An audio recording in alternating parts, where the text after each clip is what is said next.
¿Qué es algo que pensabas que todo el mundo hacía hasta que descubriste que no? Mi papá era enfermero en la guerra de Vietnam. Cuando me cortaba feo, nos sentábamos en la mesa, él sacaba su kit, me adormecía y me cosía la herida. Cuando me fracturaba el brazo, me llevaba a la consulta de un amigo suyo, confirmaba con una radiografía la posición de mi brazo y me ponía un yeso. La única vez que habíamos ido al hospital fue cuando a mi abuela le dio un derrame cerebral y a mi abuelo le dio un ataque al corazón. Yo pensaba que los hospitales eran solo para gente que estaba a punto de morir o que casi se moría. En cuarto grado, más o menos, un chavo llegó con puntos y estaba contando la historia de que fue al hospital. Yo no podía creer que eso fuera algo que casi lo mata. Le pregunté por qué no lo hizo su papá. Resulta que el raro era yo. Similar.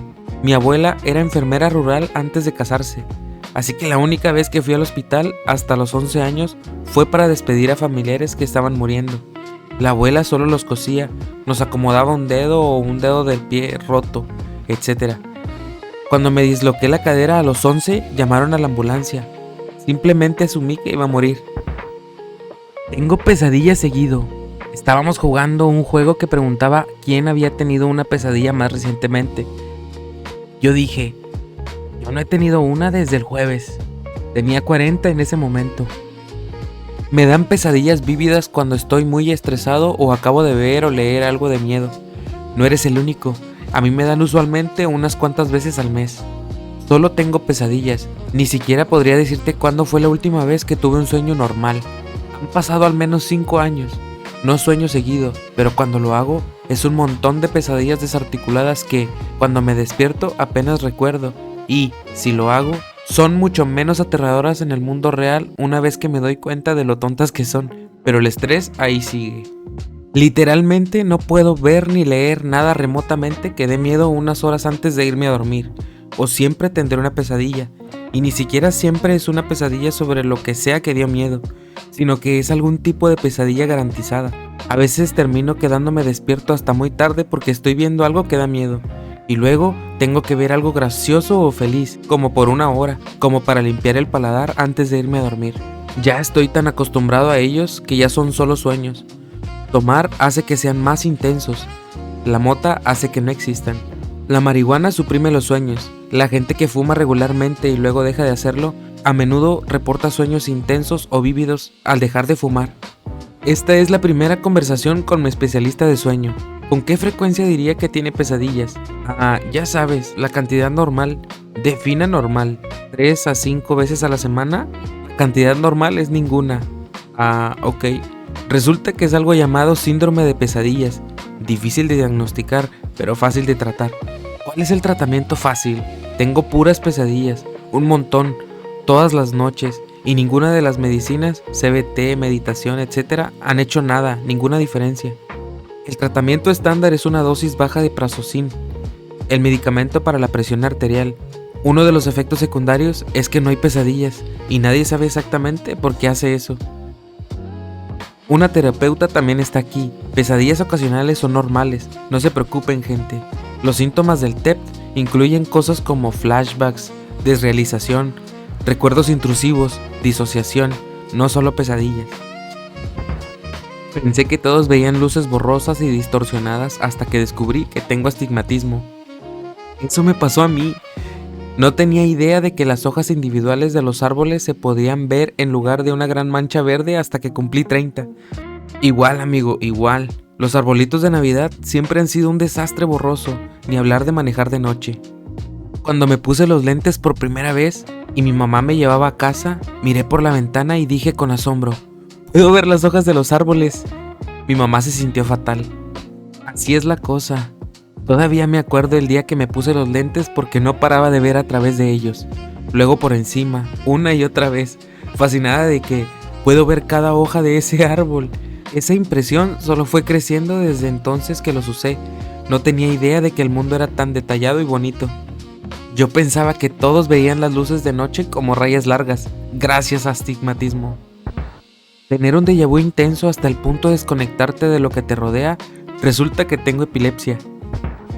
De chiquito yo asumía que todos los niños también tenían un poquito o bastante miedo a sus papás. Pensaba que era el papel normal que los papás jugaban en una familia. Aunque tu papá fuera súper buena onda el 99% del tiempo, yo asumía que el papá de todos también se había portado de maneras que asustaban a sus hijos, al menos de vez en cuando. Me acuerdo clarito el momento exacto en que me di cuenta que las cosas no eran así, y que la mayoría de la gente no le daban una paliza constantemente. Cuando tenía como 6 o 7 años, estaba en la casa de un amigo, y éramos como 8 niños jugando básquetbol en la entrada de su casa. En un momento dado, la pelota se nos escapó y rompió una ventana. Yo fui el único que entró en pánico. De hecho, me escondí en un árbol porque mi primer pensamiento fue que nos iban a dar una golpiza. Su papá salió y dijo, ¿están todos bien?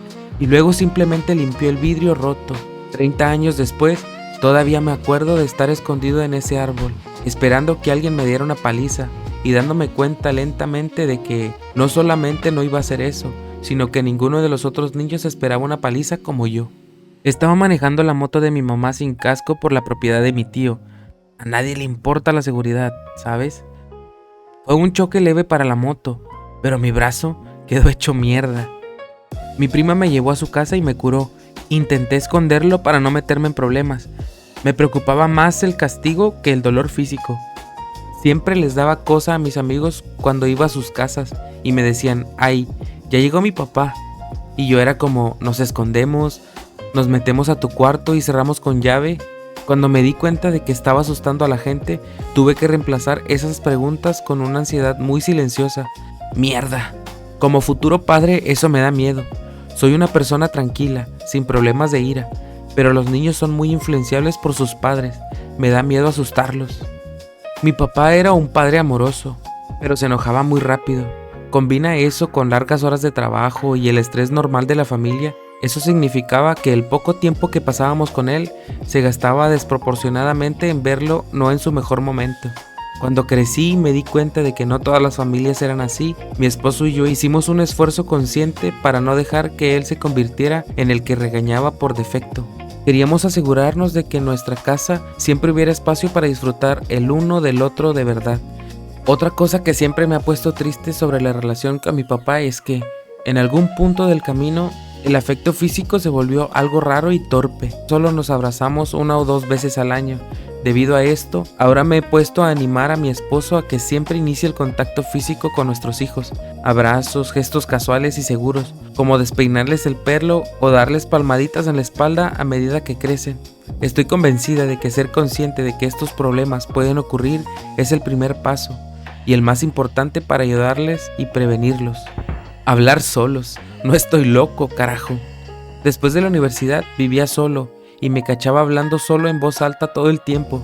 Así que me compré un perro. Porque hablar solo es de locos, pero hablarle a un perro es completamente normal. Tengo tanto que decir que tuve que adoptar 2 perros.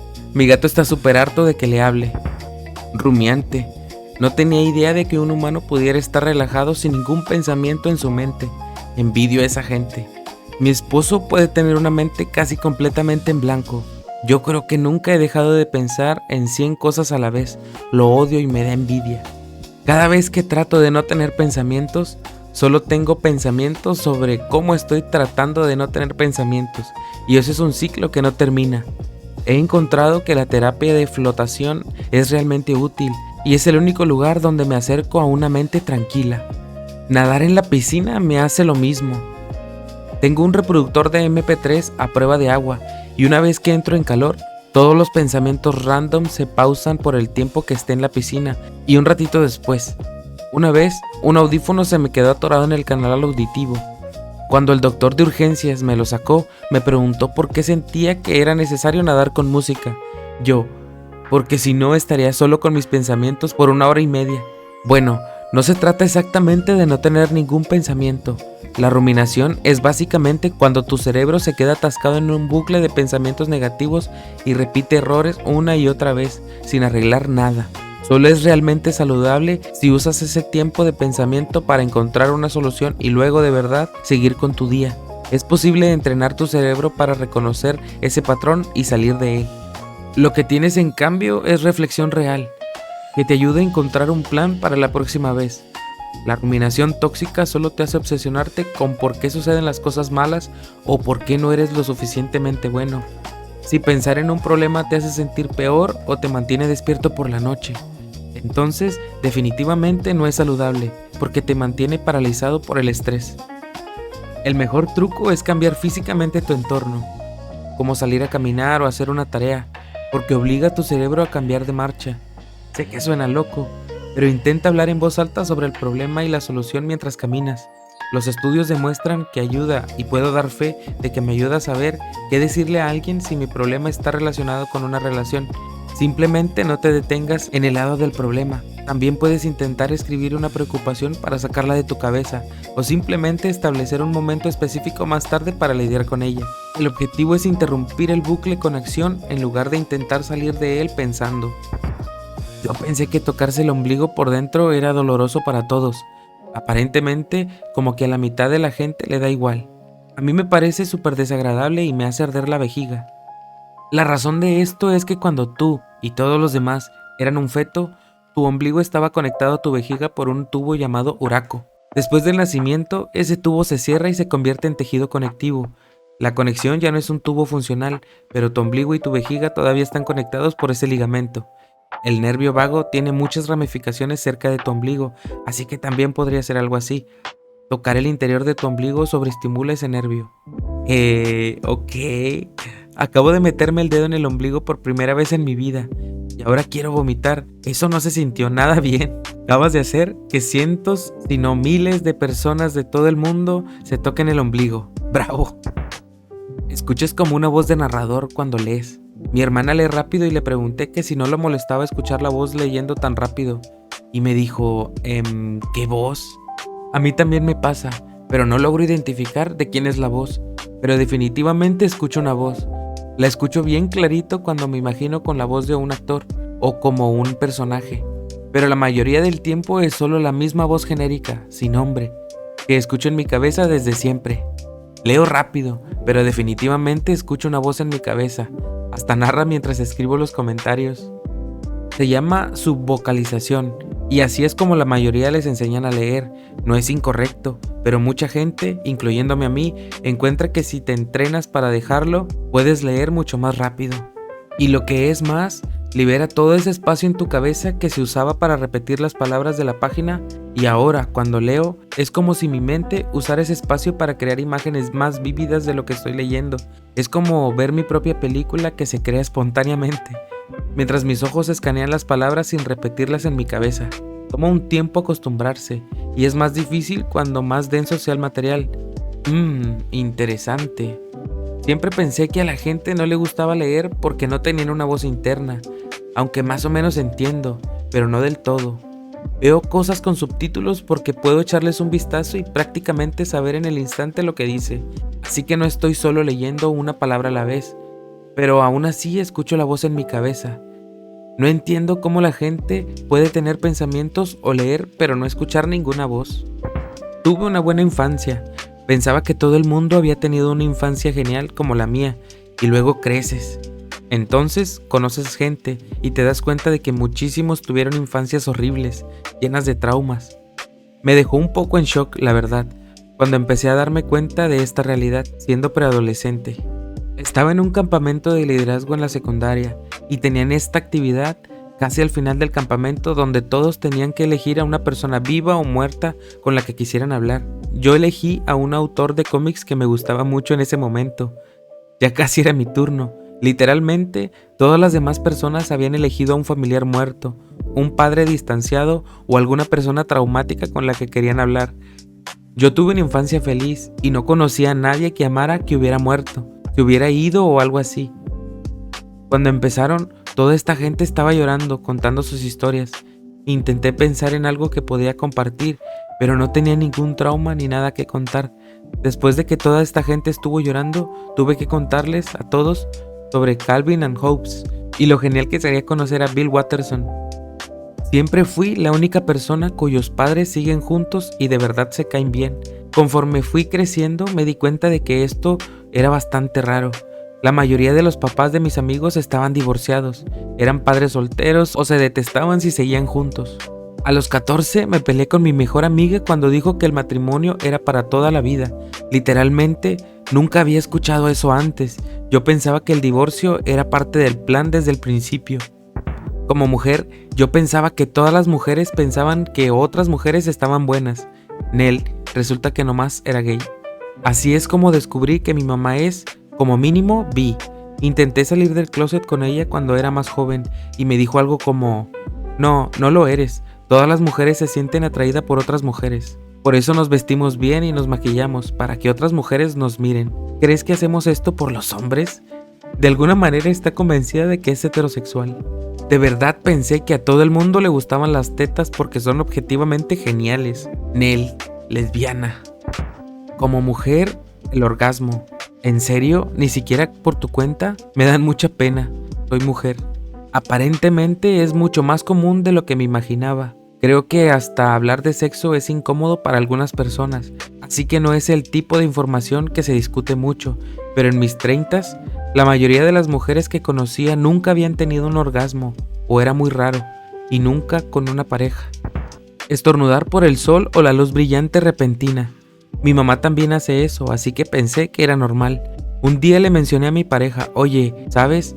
Como cuando el sol te hace estornudar, y pensó que estaba inventando algo para molestarla. Tuve que buscarlo para probarlo y me di cuenta que solo afecta a algo así como el 1 de cada 4 personas. Y los científicos, unos cretinos, le pusieron síndrome de Achú. ¿Sabes? De todas las enfermedades o cosas que hacen estornudar a los humanos, me sorprende el nombre, síndrome Achú. Todavía estuviera disponible tan tarde en el juego. No solo el sol, también puedo mirar una bombilla y hacerme estornudar. Es bastante útil cuando sientes que te va a dar un estornudo pero no sale. Puedo mirar casi cualquier fuente de luz en ese momento y hacerme estornudar. Yo hago eso. Aparentemente es hereditario. El esposo de mi amiga lo hace, ella no. Sus hijos sí. Se llama estornudo fótico y a mí también me pasa. Tengo una historia tierna sobre esto. Mi mamá, mi hermana, mi sobrina bebé y yo estábamos comprando juntas. Cuando salimos de la tienda, mi mamá, mi hermana y yo estornudamos una tras otra. Mientras nos reíamos de eso, escuchamos un achú chiquito desde el cochecito. Supongo que todas tenemos el gen. Bañarse todos los días. No soy una persona que sude mucho y no me siento sucia si no he hecho mucho en el día, especialmente si hace bastante frío. También tengo problemas sensoriales que hacen que bañarme en clima frío sea horrible.